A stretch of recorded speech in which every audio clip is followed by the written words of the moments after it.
Om Namo Narayana and welcome back. Today we are going to read Turiya Avarhuta Upanishad.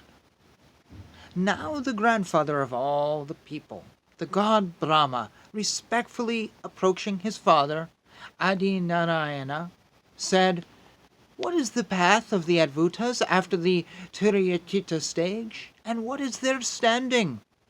To him, Lord Narayana said, "Wise sages consider that one who remains in the path of the Advuta as very rare in the world, and such sages are not many.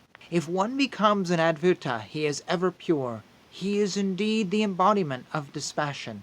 He is indeed the visible form of wisdom, and he is indeed the personification of the Vedas.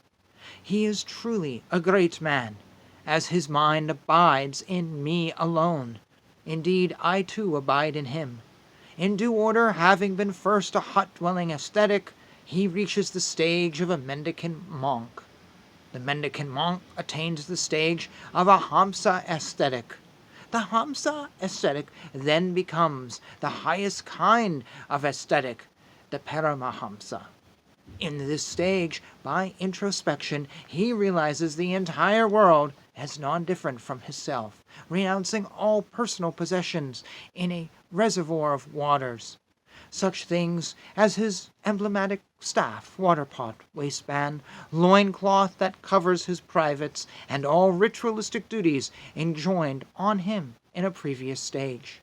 Becoming unclad, abandoning even the acceptance of a discolored, worn-out bark garment or deer skin, behaving thereafter as one subject to no mantras, or performing no rituals, and giving up shaving, oil bathing, and the perpendicular mark of sandal paste on the forehead.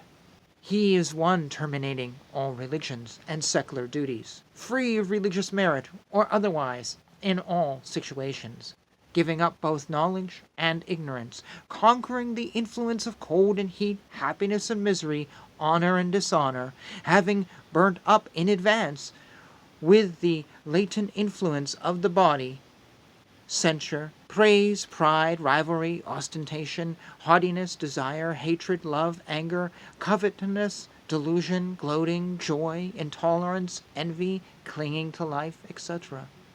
Viewing his body as a corpse, as it were, becoming equanimous effortlessly and unrestrainedly in gain or loss, sustaining his life with food placed in the mouth like the cow, satisfied with food as it comes without ardently longing for it, reducing to ashes the host of learning and scholarship, guarding his conduct without vaunting his noble way of life, disowning the superiority or inferiority of anyone, firmly established in non-duality of the self, which is the highest principle of all and which comprises all within self, cherishing the conviction there is naught else distinct from me, absorbing in the self the fuel of concept other than the secret known only by the gods, untouched by sorrow, unresponsive to worldly happiness, free of desire for all affection, unattached everywhere to the auspicious or the inauspicious,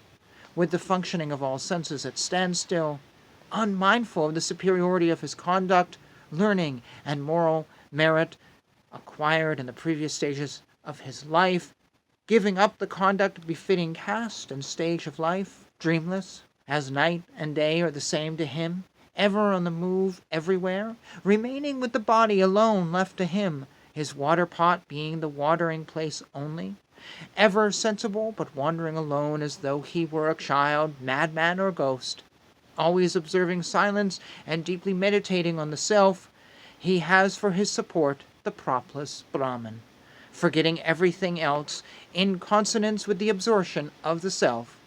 This Turiyachita sage, reaching the stage of the Advuta ascetic and completely absorbed in non-duality of the Atman, finally gives up his body as he has become one with Om, the Pranava. Such an ascetic is an Advuta.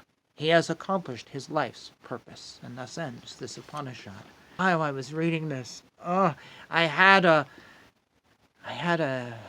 image of some gurus. I call them New Age gurus because they're not Hindu. They've made their own thing up. They've borrowed from this and that. And I had someone argue with me the other day, oh, well, so-and-so is an actual Hindu guru. And I said, no, he's not.